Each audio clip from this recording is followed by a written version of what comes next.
Hi folks, I'm Aidan Tuohy from EPRI. Hi, this is Adam Wigington. And this is David Larson. We're from EPRI's Grid Operations and Planning research group, where we do work around how to integrate renewable and load forecasting into system operations. So I'm going to give a short presentation today talking about some of the recent challenges and issues we've seen from our utility and system operator members related to this topic. Just as a quick reminder, to set the context, most utilities and system operators now use wind and solar forecasting. Certainly anyone who's got more than a few percent penetration is likely using these types of forecasts. Certainly all the market operators, transmission system operators and others, using it in days ahead, short-term planning, markets, operational planning. Different time horizons are used, different spatial and temporal granularity. Some are now using things like ramp forecasts and using ensembles. Most applications are still deterministic in nature, though we'll talk a bit about some of the more recent activities we've seen in the probabilistic space. But what we really want to focus today is some of the kind of newer issues, emerging applications that we'd see. We have a few listed here that we'll go through in a little bit of detail in the short presentation around reserves and operations planning, distribution, and planning studies. Obviously, a lot of this is still driven by things like probabilistic methods, the value of forecasting, the data we need in the models, and the data we need in validating forecasts that have always been a big piece of the research around renewable forecasting. So these kind of make up a lot of the new emerging applications, similar to how they've been focused on in the existing applications. So just to give an example of some of these emerging applications, the topic of reserve forecasting has become something that we've been doing a lot of work with some of our utility members, and there's other applications across the world as well with utilities forecasting their reserve requirements, very similar to how you might think about forecasting load or renewables. In this context, though, what we've typically done is, as you see on the left-hand side, for the specific process, when it's held and how it's released, we do a historical assessment. And using that, we kind of understand, well, what is really driving the reserve needs. If we were able to perfectly predict what reserve you should carry to balance the system from day ahead into real time or within the hour in real time, we look at what are the kind of particular explanatory variables then in the middle, and you can use those to then decide for your forecasted wind and solar and load, what reserve should you be carrying, using certain risk preferences and using certain confidence intervals, other things like this, to be able to better reflect your risk that you're willing to carry. So the idea is that you are forecasting these reserve requirements based on what happened historically and then looking forward. So, for example, you might look and see what your solar forecast is for tomorrow, and then based on an analysis of past data, you'll see when your solar or wind forecast was doing something similar, how much reserve you needed to meet a 95th percentile or 99th percentile prediction interval, and then carry that amount of reserve. This dynamic reserve requirement should end up reducing the overall system costs and also potentially improve the risk profile of the system operator rather than carrying the same amount of reserves in every hour. So this is really a good use of forecasting and use of some of these newer methods and applications. Now that we've done that and shown how this can be beneficial, and we've shown this in places like Hawaii where there's significant savings, millions of dollars a year in production savings using just deterministic forecasts, kind of the next step is to think about how we might use probabilistic forecasts to achieve some of these goals. For example, here's some work we've been doing under a US Department of Energy project where we're taking solar forecasts. You could do something very similar for wind, but this is a concept using the solar idea. On the top, you could take them and just use a prediction intervals. For example, an 80% prediction interval. You might carry reserves, upwards and downwards reserves, to cover that prediction interval. And that'll give you a pretty good sense of what happens. But what that doesn't do is tell you how the scenarios might play out throughout the day using something like an ensemble forecast. And so what we look in the bottom is scenarios that we've developed off of the probabilistic forecast, and then using those with the kind of methods we've already been using to predict what the reserve requirements might be. And so there's multiple different ways we've been looking at this concept of how you'd use probabilistic information to determine reserve requirements. You could also actually just directly take these scenarios that are shown, the colored scenarios down here in the middle, and examine how they could be used in a stochastic unit commitment or other process that might be even more beneficial. That said, it's also a little bit less well understood. It's more computational requirements. It's not as transparent for a system operator. So we're trying to look at the benefits and costs and drawbacks of doing different, using these forecasts in a different way. As part of this project, that's a Department of Energy funded US Department of Energy solar program. Working with a few utilities, I think most people know Hawaiian Electric has very large penetrations. We've already shown the benefits of doing a deterministic reserve forecast. Now we're looking at how you can translate that into a probabilistic forecast. California ISO is another system operator we're working with to look at how they could use probabilistic information in this way. Southern Company and Duke Energy, not quite as much solar there in either of those systems, but starting to see pretty significant penetrations and doing some work with them using advanced production cost modeling, operational simulation tools to look at the benefits of different use cases for probabilistic forecasts. So we are working on that. We're hoping to have some good results, as well as a tool that's going to come out that'll help with kind of decision support in unit commitment. And towards the end of the year, an open source tool that'll help with that. So that's one of the examples of how new forecasting methods are being developed, and some of the utilities are looking at it. And I'll hand it off to Adam to continue telling us about some of the other issues. Thanks, Aidan.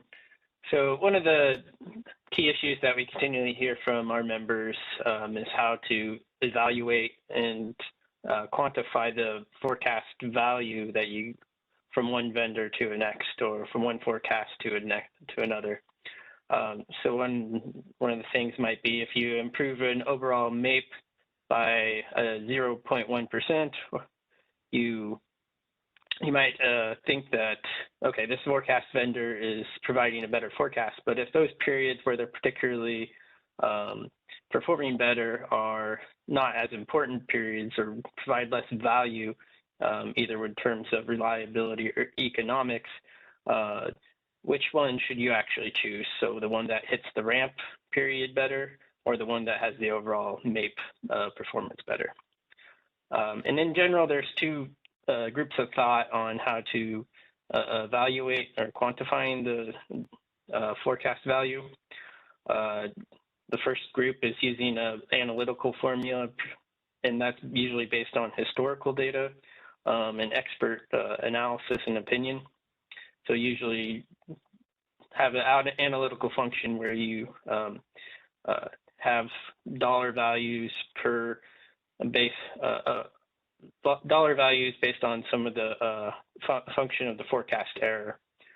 And then the second group is based on some sort of simulations, production cost modeling, where you actually have simulate the real scenarios and determine the feeding in the forecast and the errors into the actual production cost simulation to spit out the actual unit commitment and dispatch results in terms of the dollar value or reliability value, looking at different types of reliability metrics. And so here's a study that will be coming out. It's a CEC study, so it will be publicly available, looking at some different scenarios.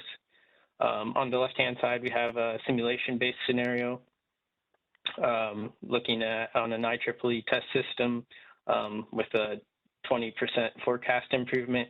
In the first two rows, I see dollar metric values on fuel costs and startup costs, how those have been reduced, and those can be values that don't look too big, but when you look at the total system, those can be millions of dollars improvements. And then the last three rows are violations, reliability violations, and see that forecast improvements can also significantly improve the number of, reduce the number of violations on the system.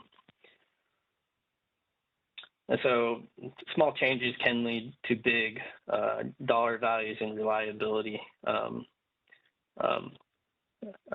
benefits.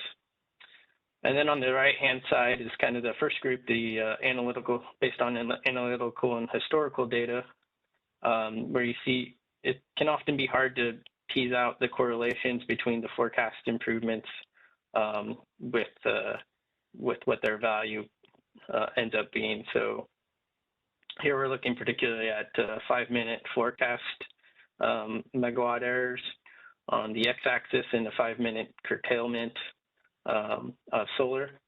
And so there's not a particularly crystal clear trend. So just showing that some of those metrics can be hard to tease out just looking at the historical data. And then another important part is just standardization. So if you have one provider saying they improve a particular metric, and it's a root mean squared error metric, and you're comparing that to a skill score metric, that can be difficult. So standardization is important, and the Solar Forecast Arbiter DOE project led by the University of Arizona, which EPRI is a subcontractor on, helped develop some standard processes that to evaluate solar forecasts as well as potentially other types of forecasts in a standard way, standard metrics, standard data quality control, and can really help perform forecast trials that you can trust the results. And then one last point on another type of way to forecast that can be a big improvement is the multi-day ahead forecast area that hasn't been too big of a focus for a lot of research. But here I'm showing just the one particular application in the outage coordination, which can happen on weeks ahead, days ahead. And you want to develop accurate scenarios that you can then feed into your reliability models to determine if you need to take an outage.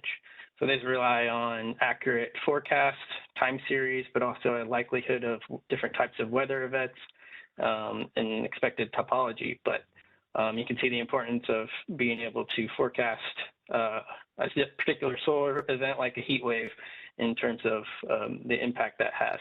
On the left-hand side, you can just hit this point home, is that not only in determining the peak net load scenario, but it's important to be able to develop scenarios with low loads, because those have been more likely to cause some line loading violations.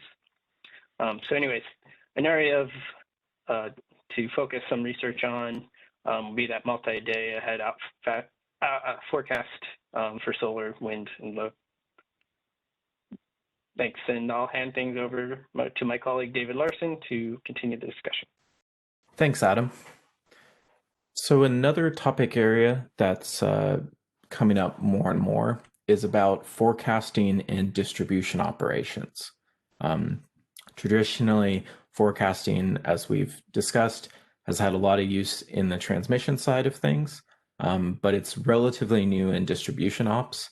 And one reason that it's starting to grow is just the fact that the current state in a lot of distribution operations is that there's limited visibility of distributed energy resources, as well as limited knowledge of true demand on a feeder, just as a result of those new technologies becoming more concentrated in the distribution side. So this has a variety of consequences that are currently challenging, things like load masking, failures to automate restoration schemes, also limitations on the ability to take advantage of certain techniques such as volt-var optimization. And so there's a growing need for this type of research, and we have some ongoing work on this topic, really looking at how do you develop these forecasts and how do you use them specifically in distribution operations.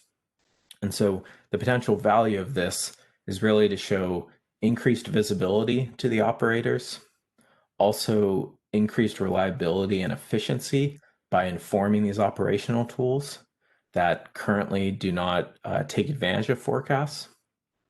And another part is just the fact that forecasting has the potential to be a scalable solution that leverages existing infrastructure investments, which is very appealing to utilities. Another topic that we're seeing increasing interest on is the impacts of distributed PV on load forecasting, and also how that relates to data needs. Compared to traditional load forecasting, we're starting to see a need to think about what new data is required and what data can be leveraged to improve the forecasts in a variety of metrics. And so part of that is also stepping back and thinking at what geographical resolution is most beneficial, or the trade-offs between, for example, forecasting at a finer resolution and then aggregating upward in a bottom-up approach versus a top-down approach where you forecast the system level and then you simulate down. So there's some open questions there. There is also the question of when you're trying to forecast for solar, similar to wind, in the fact that you have a variety of data sources available, some new, some more established, and the questions of which ones provide what benefits, what sort of investments should be made on these data sources, and just the potential for these, especially as new data sources come online, such as new generations of geostationary satellite. And then the last piece that feeds in all this is, of course, going back to the load forecasting and seeing about how should you be thinking through load forecasting when you have a lot of this distributed resources, and what can you take advantage of and what's can you leverage from existing methods versus you need to incorporate new techniques. And the last topic that I wanted to mention as something that we're seeing increasing demand for, especially from utilities, is the ability to perform forecast simulations for planning studies. And so by this, I'm referring to actually having realistic forecast data sets that represent kind of typical operational forecast performance. Because when we're considering these planning studies, of course, the forecast performance is going to impact grid behavior. And so that's a really important part to capture, especially as we go to these increasing penetrations of renewables. And so at the moment, there's a demand for this and there's open questions on it, but really it's about moving in this direction of being able to simulate things such as projected improvements in forecast methods. If you're looking 10 years out, what sort of forecast performance will you have in 10 years and how that might change your results. There's things like data availability, changing resource mixes, as well as customer behavior from things like electric vehicles, or maybe additions of offshore wind and new technologies for forecasting those new resources. And really, the biggest thing for this coming back around is that there's a need for realistic, but not necessarily real forecast data sets. So it's more important to be able to simulate these and capture the behavior, especially if you're able to capture behavior over a range of forecast performance. So going from baseline all the way to state of the art, potentially even projections beyond state of the art that you expect to see in the coming 5-10 year type range. And to close out, we'll just highlight some of the other challenges and open questions that we weren't able to discuss today, but are also important. We've listed a number of these here. This is not an exhaustive list, but just some that we wanted to highlight. Things like long-term forecasting, especially considering effects that are becoming more important, like weather or climate change, adoption of new technologies, things like forecasting with new technologies in the short-term horizons of things like electric vehicles, behind-the-meter battery dispatch, etc. There's also the question of how to share data to support improved forecasting. Data is always a challenge, as we're all very familiar with, and trying to understand both how to share it and what data is best. And there's also how do the forecast applications change as we get into these higher renewable penetrations. There's potentially more focus that will be needed on the very short term for stability reasons, as well as the longer term. And other challenges that come up as operations change with things like potentially more hybrid power plants, as we're seeing that trend growing, and virtual power plants. And with that, we are finished with our presentation. Want to thank everyone for their attention on behalf of myself and my co-presenters, Aidan Tuohy and Adam Wigington. Thank you very much.